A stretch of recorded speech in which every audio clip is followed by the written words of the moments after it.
March 8, 1968.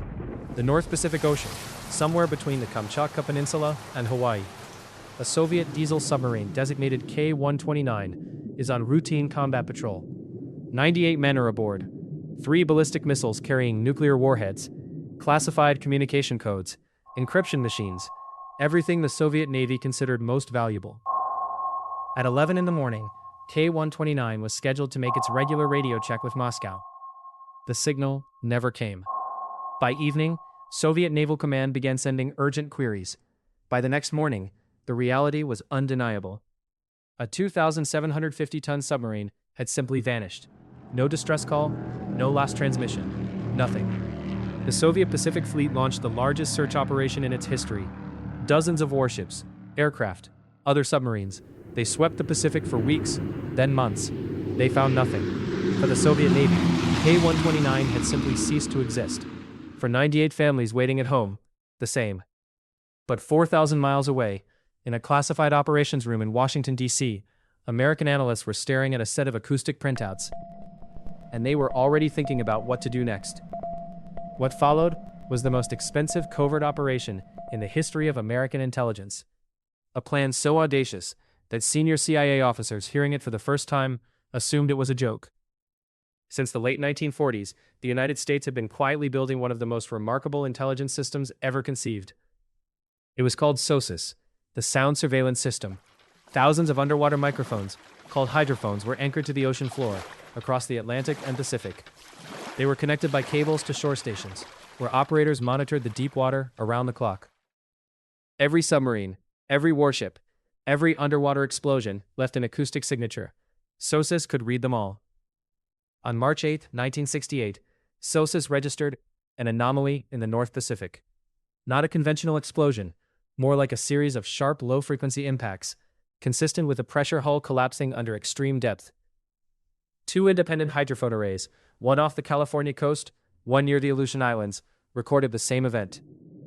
Using triangulation, American analysts pinpointed the location to within 5 nautical miles.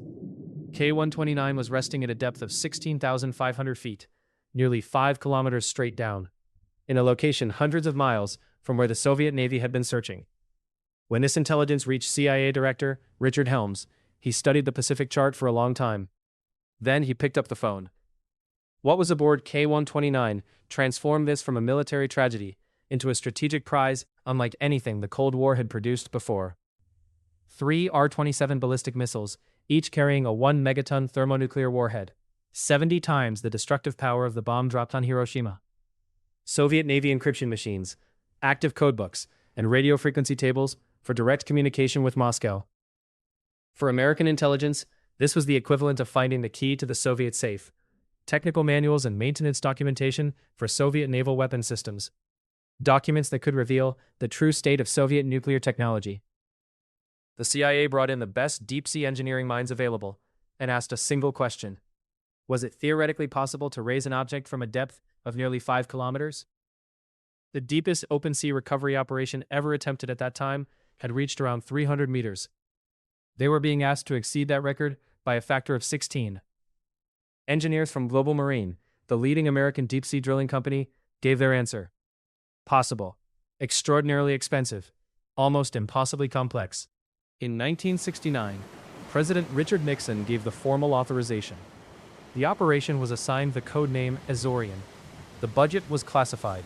The timeline was classified. And there was one enormous... The answer came from the most unexpected direction. A single name. A man known for doing things no rational person would attempt. Howard Hughes. By 1970, Howard Hughes was perhaps the most famous eccentric billionaire in America.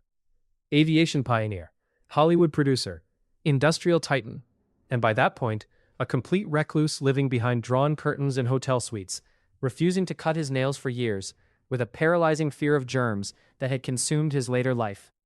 He was the last person anyone would connect to a government intelligence operation, which made him perfect.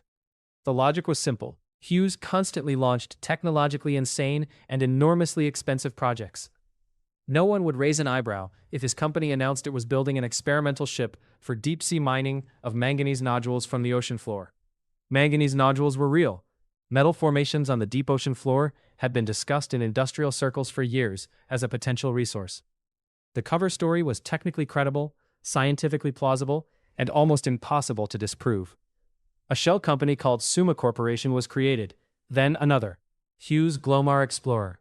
Hundreds of engineers, dock workers, and managers were hired through a chain of front firms. Most of them genuinely believed they were building a revolutionary mining vessel. The CIA remained entirely behind the curtain. Construction of the ship cost approximately $350 million.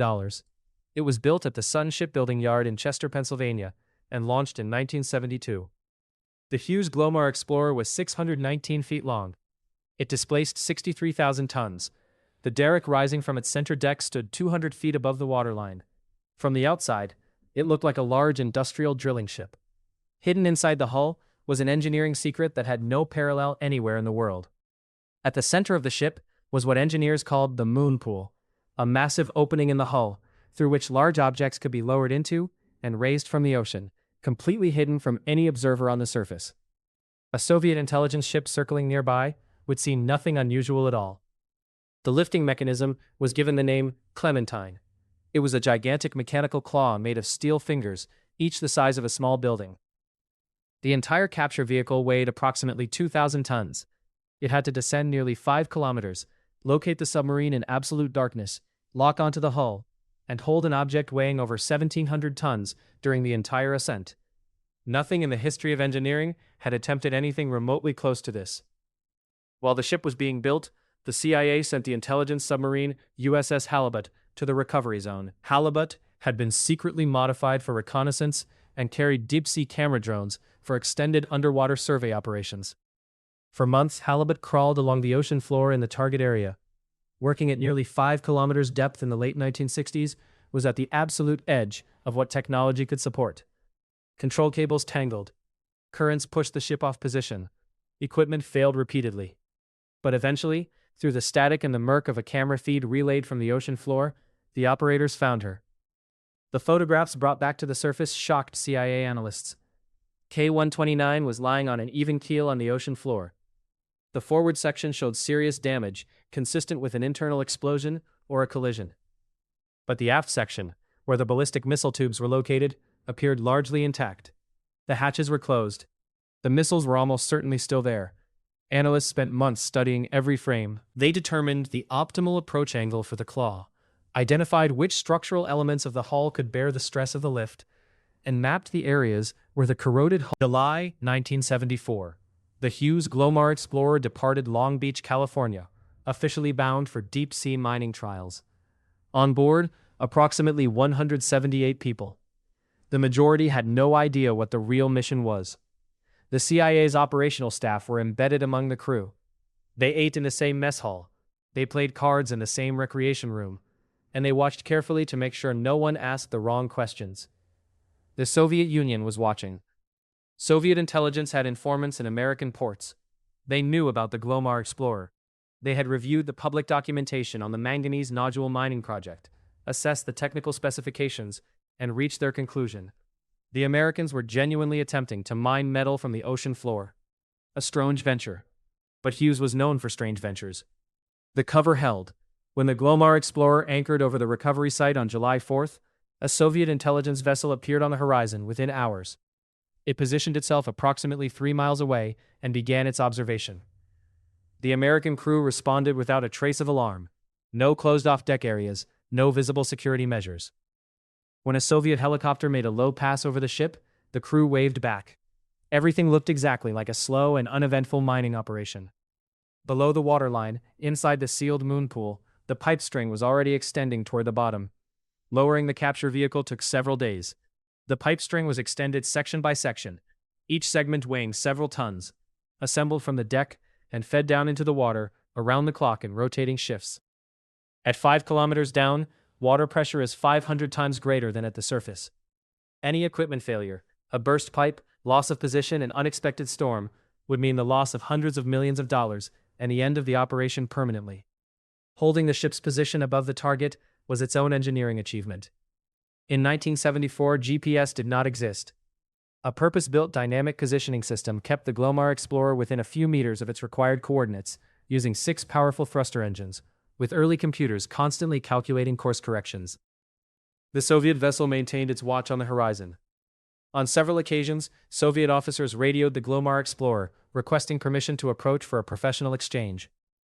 The Americans politely replied that the safety perimeter around active drilling equipment made it impossible to receive visitors. The Soviets accepted the explanation each time.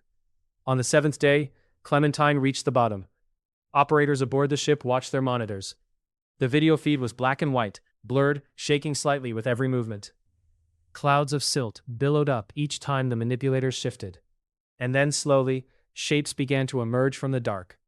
A rounded hull, a conning tower, dark sealed hatches.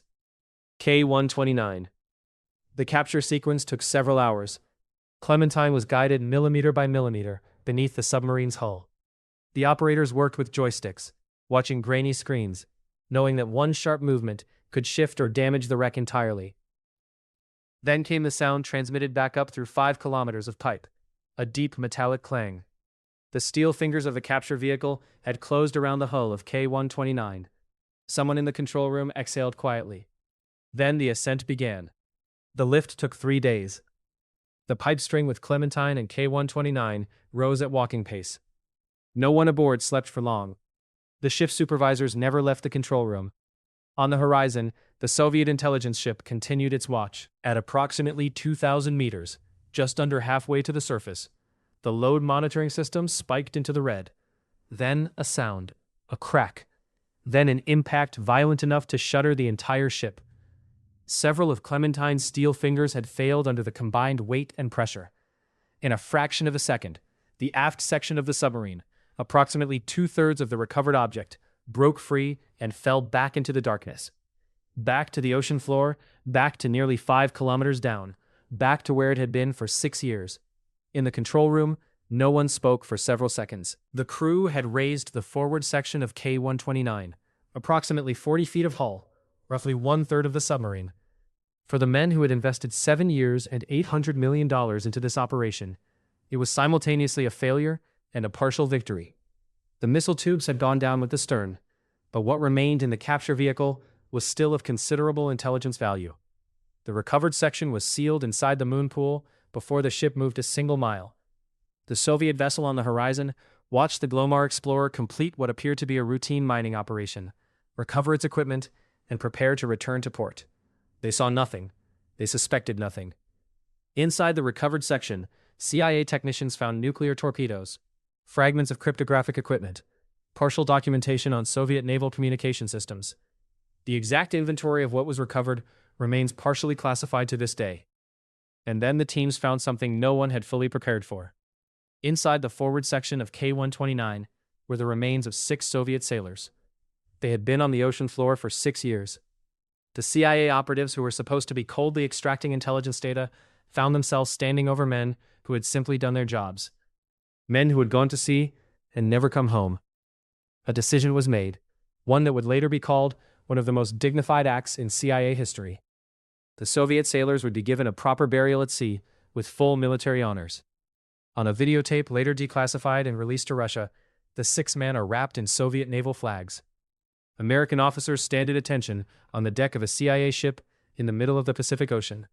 Someone speaks of how all sailors, regardless of nation, are brothers before the sea. Then the ocean took them back. A second mission was already in planning. Operation Matador, another voyage to the same coordinates, with a redesigned capture vehicle to attempt to raise the aft section with the missile tubes. Equipment was being checked. The crew was being assembled. The operation was weeks from launch. And then a single man destroyed everything. Jack Anderson was one of the most prominent investigative journalists in America. His syndicated column ran in 700 newspapers with a combined readership of 40 million people. He was the kind of reporter that presidents had tried to discredit and failed. In early 1975, a source came to Anderson with a story. His team began verifying the details. The details held up. On March 18, 1975, Jack Anderson went on national radio and told the American public what the CIA had done. A ship owned by Howard Hughes, a sunken Soviet submarine, the Pacific Ocean, 1974. The CIA immediately contacted the editors of major newspapers and television networks, requesting they hold the story in the interest of national security. Most agreed to wait, but the radio broadcast had already gone out. The information was spreading. On February 7, 1975, the Los Angeles Times published a full account. After that, the story ran everywhere. In Moscow, Soviet leadership read the American newspapers with mounting fury. Officially, the USSR never commented. To acknowledge that American operatives had reached their nuclear submarine would mean admitting a catastrophic intelligence failure. But quietly, the Soviet Navy immediately repositioned warships directly over the coordinates where the rest of K-129 remained on the ocean floor. Operation Matador was over before it began. Project Azorian was officially closed. The second voyage was canceled permanently. The most ambitious covert recovery operation in history had come to an end in a radio studio in Washington. What Project Azorian left behind goes far beyond the Cold War. When journalists began filing Freedom of Information requests, asking the CIA about the Glomar Explorer, the agency faced an impossible problem. Any answer, confirmation or denial, would itself reveal classified capabilities. The CIA responded with a phrase that became one of the most consequential sentences in the legal history of government transparency. We can neither confirm nor deny the existence of the information requested. The response was challenged in federal court. It was upheld. The case, Filippi v. CIA, 1976, established a legal precedent that intelligence agencies worldwide use to this day. Every time a government body responds to a public records request with the phrase, neither confirm nor deny, that language traces directly back to a CIA ship in the Pacific and a submarine on the ocean floor. The Hughes Glomar Explorer sat in storage for years after the operation ended. It was later used for commercial oil drilling in various forms. In 2015, it was sold for scrap at a shipyard in Texas. One of the most unique and expensive vessels ever constructed was quietly cut apart and melted down as if it had never existed. In 1992, Russian President Boris Yeltsin gave President Bill Clinton a copy of the burial video from the Glomar Explorer. The families of the 6 Soviet sailors received copies. It was the first time they learned where their husbands and fathers had been laid to rest. 24 years after K-129 went down, families finally had an answer. Their loved ones had been given military honors by the men their country had spent decades preparing to fight. In 2010, the CIA declassified a substantial portion of Project Azorian documents. A 50-page internal report from 1985, written by a participant whose identity remains classified, was released through the National Security Archive. Many files remain classified to this day. What exactly was recovered from the forward section? What the NSA extracted from the cryptographic equipment? What happened to the nuclear torpedoes? 50 years later, still secret. Was Project Azorian a success or a failure? By its original objectives, a partial failure. The missile stayed on the bottom. By intelligence value, possibly a success, though the classified record speaks only in silence. By technological legacy, an undeniable achievement. The engineering methods developed for the Clementine Claw form the foundation of modern deepwater salvage and drilling technology. And by one measure that no one planned for, 6 men who died in the deep Pacific were treated with dignity by the people on the other side of the Cold War. That was not in any operational brief. It happened anyway. K-129 is still there, nearly 5 kilometers down, in a point of the Pacific that appears on no public map, marked by no monument. In complete darkness, in absolute silence. The CIA officially classified Project Azorian as partially successful. In the language of intelligence, that means no one is entirely sure whether it was worth it. But one thing is certain. Nothing like it had ever been attempted before, and nothing like it has been attempted since.